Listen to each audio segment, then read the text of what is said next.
Papua ini selesai, tapi jelas kita juga sedih bahwa ada 2 sandera yang tidak berhasil kita selamatkan. Para peneliti disandera dan sebagian besar yang melakukan operasi ini adalah anggota Kopassus. Selama penyanderaan, para sandera digiring berjalan dan belusukan ke hutan belantara. Komandan Jenderal Kopassus saat itu, Brigjen Prabowo Subianto, ditunjuk menjadi komandan. Tim Kopassus dikerahkan berasal dari grup 5 anti teror yang berseragam hitam-hitam. Kala itu ada pasukan Kopassus dibantu Kostrat-Yon 330, 328, dan 327 yang berhasil menyelamatkan para sandera, meskipun 2 orang sandera tewas. Salah satu kisah viral yang nggak bisa dilupain dalam perjalanan militer di Indonesia mungkin adalah kisah yang mengundang pertanyaan banyak orang. Pak Prabowo katanya pernah menggebuk Pak SBY. Dan ini tuh dulu viral banget.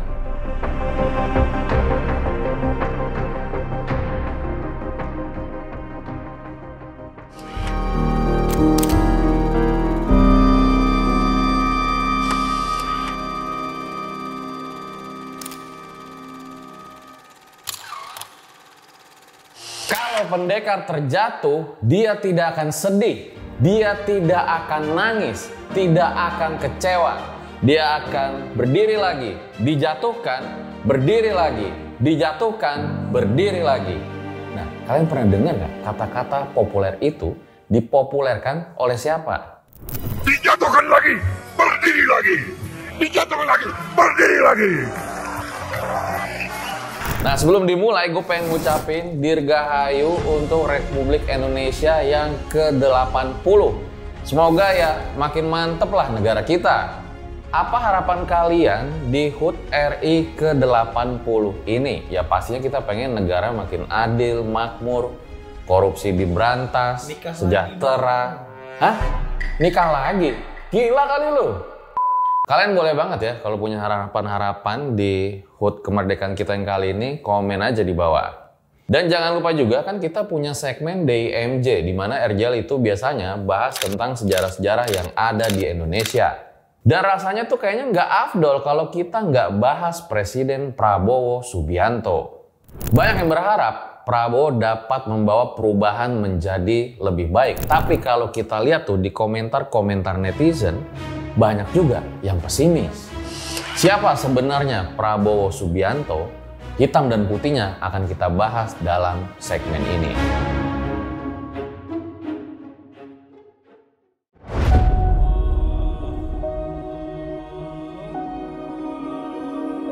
Mungkin guys, banyak yang belum tahu kalau Pak Prabowo ternyata ada garis keturunan dari Sultan Agung Mataram.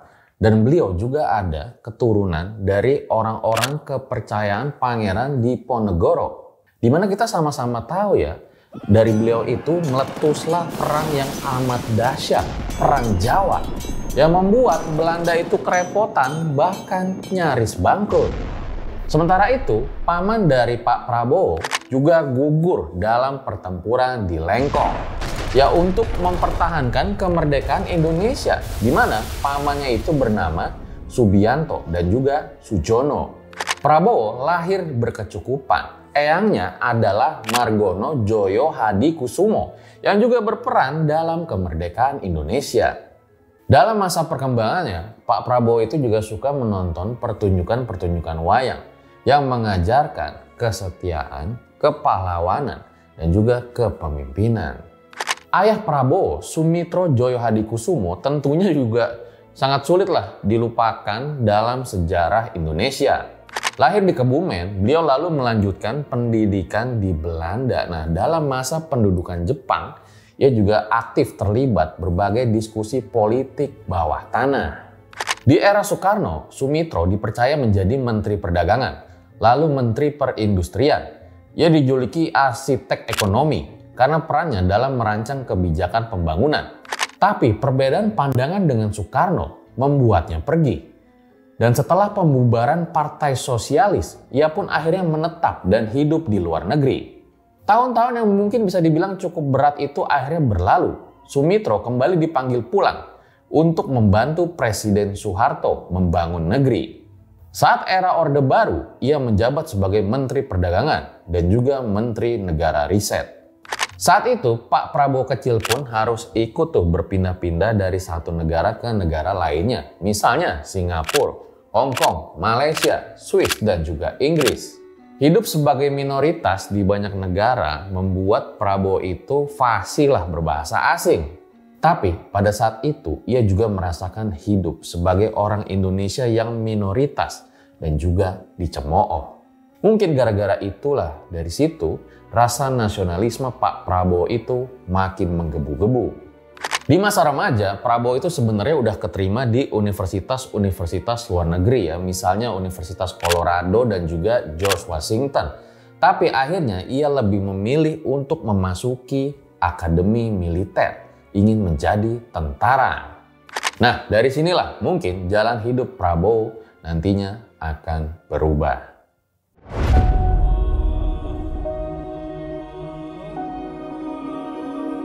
Sebagai tentara guys, jadi Pak Prabowo itu lebih banyak aktif di medan tempur dibandingkan di belakang meja atau di komando teritorial.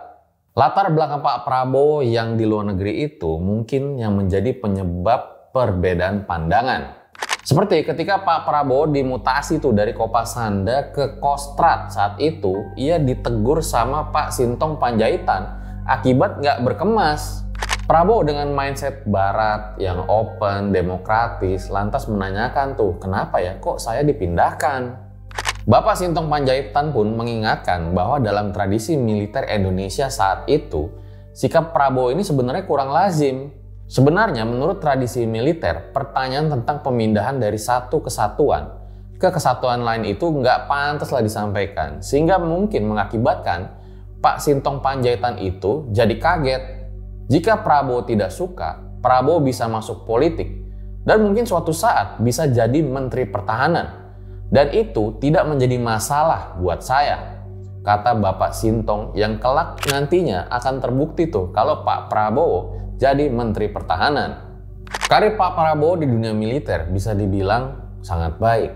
Nah, ada salah satu operasi yang cukup terkenal, yaitu Operasi Pembebasan Sandera Mapen Duma. Operasi ini adalah operasi militer dengan tujuan membebaskan sandera para peneliti ekspedisi Lawrence 95. Para peneliti disandera dan sebagian besar yang melakukan operasi ini adalah anggota Kopassus. Operasi ini dimulai pada tanggal 8 Januari 96, terutama ketika informasi penyandaran ini udah diketahui dan dipimpin oleh Komandan Kopassus Prabowo Subianto. Sebanyak 26 orang berasal dari 10 tim ekspedisi Lawrence, 3 orang periset WWF dan juga UNESCO, serta 13 penduduk desa yang kala itu lagi ngumpulin data di Mapenduma, tapi sayang nasib mereka kurang beruntung. Mereka diculik. Laporan tersebut kemudian menjadi awal dari episode panjang 129 hari penyanderaan di tengah hutan belantara. Peristiwa penyanderaan itu jadi sorotan luas dari dunia internasional karena ini kan melibatkan warga negara asing. Setidaknya ada 4 orang asal Inggris, 2 orang asal Belanda, dan 1 orang asal Jerman. Selama penyanderaan, para sandera digiring berjalan dan belusukan ke hutan belantara tanpa mendapatkan asupan makanan yang cukup, sehingga beberapa orang jatuh sakit. Komandan Jenderal Kopassus saat itu, Brigjen Prabowo Subianto, ditunjuk menjadi komandan. Tim Kopassus dikerahkan berasal dari grup 5 anti-teror yang berseragam hitam-hitam. Kala itu ada pasukan Kopassus dibantu Kostration 330, 328, dan 327, Batalion 514, Batalion 742, Penerbat, dan TNI Angkatan Udara yang berhasil menyelamatkan para sandera, meskipun 2 orang sandera tewas. Dalam sebuah wawancara, Prabowo menyebutkan, kesulitan yang paling besar waktu Mapenduma adalah alam. Jadi lingkungannya sangat sulit, hutannya sangat sulit, pohonnya sangat tinggi, lebat, komunikasi tidak ada, dan kita tidak punya peta daerah itu. Biasanya kalau tentara itu pakai peta topografi 1:50.000. Bahkan ada negara-negara maju bisa 1:25.000. Kadang 1:10.000. Jadi lebih detail, lebih akurat. Nah, kita pakai peta 1:1 juta. kata Prabowo kepada Najwa Shihab. Salah satu kisah viral yang gak bisa dilupain dalam perjalanan militer di Indonesia mungkin adalah kisah yang mengundang pertanyaan banyak orang. Pak Prabowo katanya pernah menggebuk Pak SBY. Dan ini tuh dulu viral banget. Disebutkan semua bermula dari kaburnya Prabowo dan 3 kawannya. Dari 3 kawan itu diantaranya ada Ria Mizard. Mereka kabur ke Jakarta untuk menghadiri acara Titik Soeharto yang kemudian nantinya menjadi istri Prabowo. Apapun tujuannya, ulah mereka ketahuan Gubernur Akabri Sarwo Edi Wibowo. Di situ mereka heran ya, kok kenapa mereka bisa ketahuan gitu loh. Satu-satunya orang yang tahu adalah SBY karena dia diajak tapi nggak mau. Akhirnya hari Senin habis dimarahin, hari Minggu ketangkep itu, Senin malamnya mereka tanya-tanya lah, sampai disebut terjadilah insiden itu.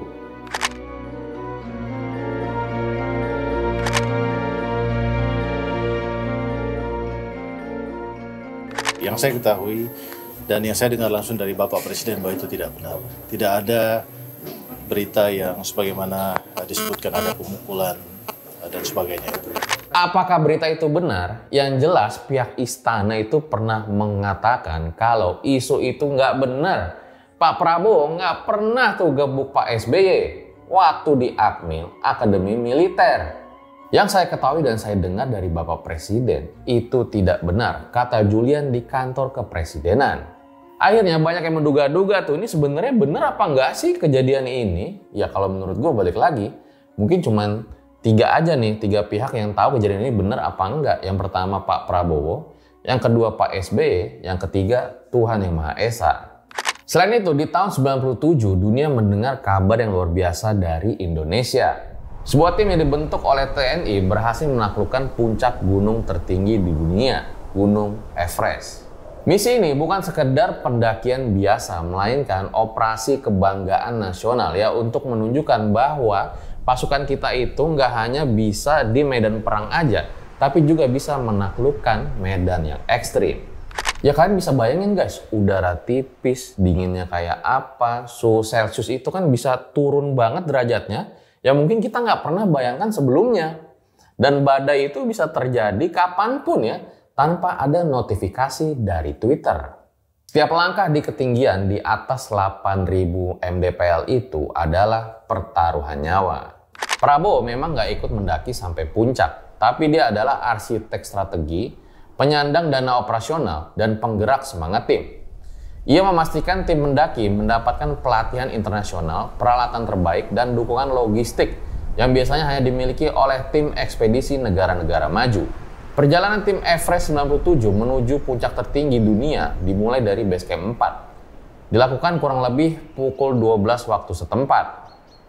Dengan perjuangan yang tidak mudah, tim ini pun akhirnya menjalankan misinya. Nggak disangka-sangka, ketika tim berhasil menaklukkan puncak Gunung Everest, Asmu Jionov saat itu menjadi orang pertama Indonesia yang sukses mengibarkan bendera merah putih di puncak gunung tertinggi di dunia.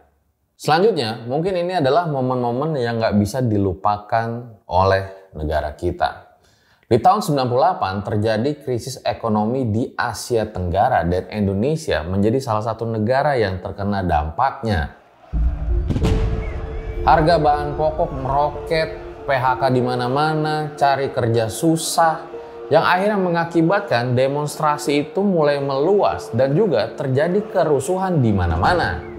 Gelombang protes kepada Presiden Soeharto semakin meluas hingga akhirnya Presiden Soeharto pun memutuskan untuk mengundurkan diri dan lalu digantikan oleh wakil presidennya, Pak Habibie.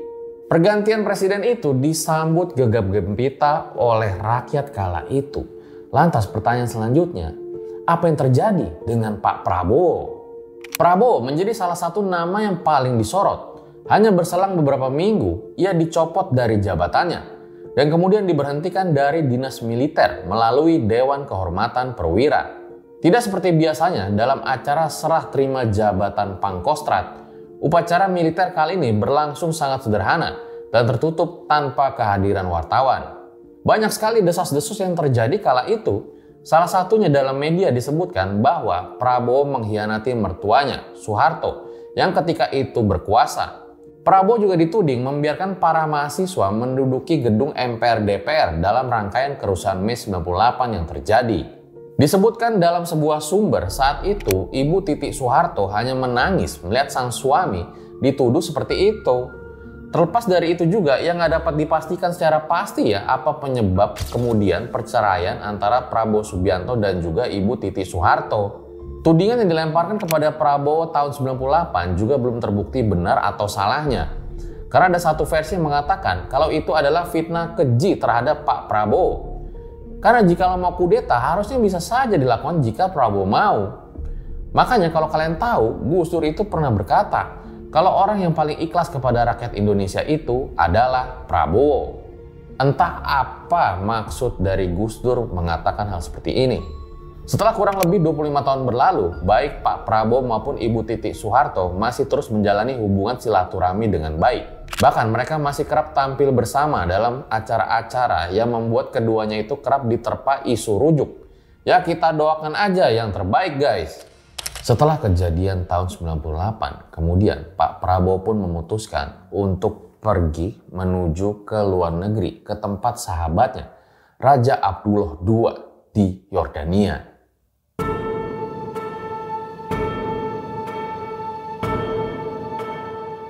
Di Yordania, Pak Prabowo memulai hidup yang tentunya berbeda ya dari hiruk pikuk yang ada di Jakarta.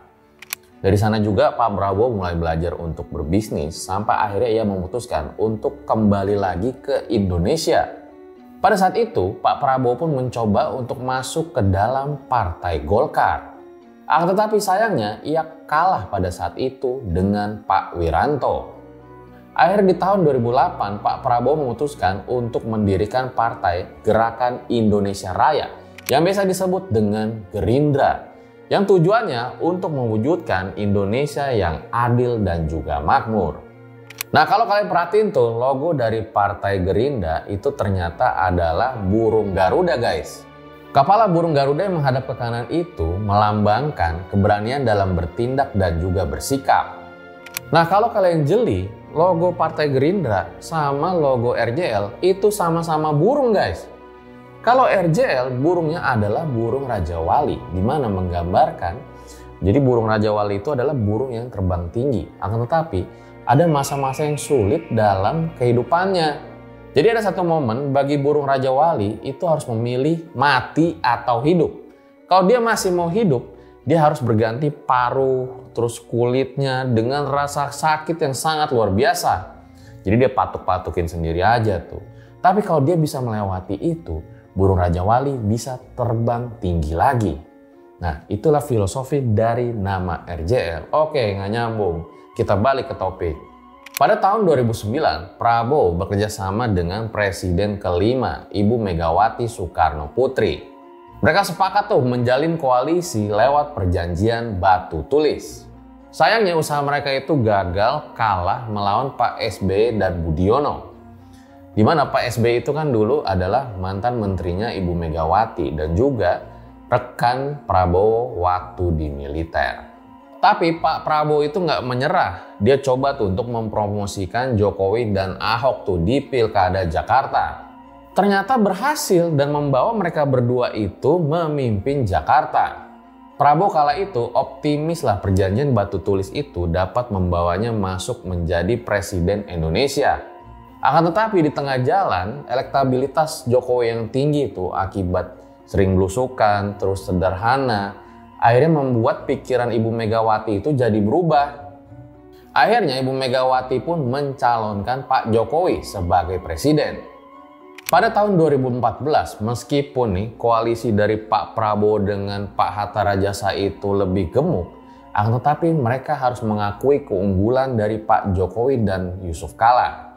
Prabowo yang mendarat sebagai oposisi pun harus bersabar tuh menunggu 5 tahun kemudian.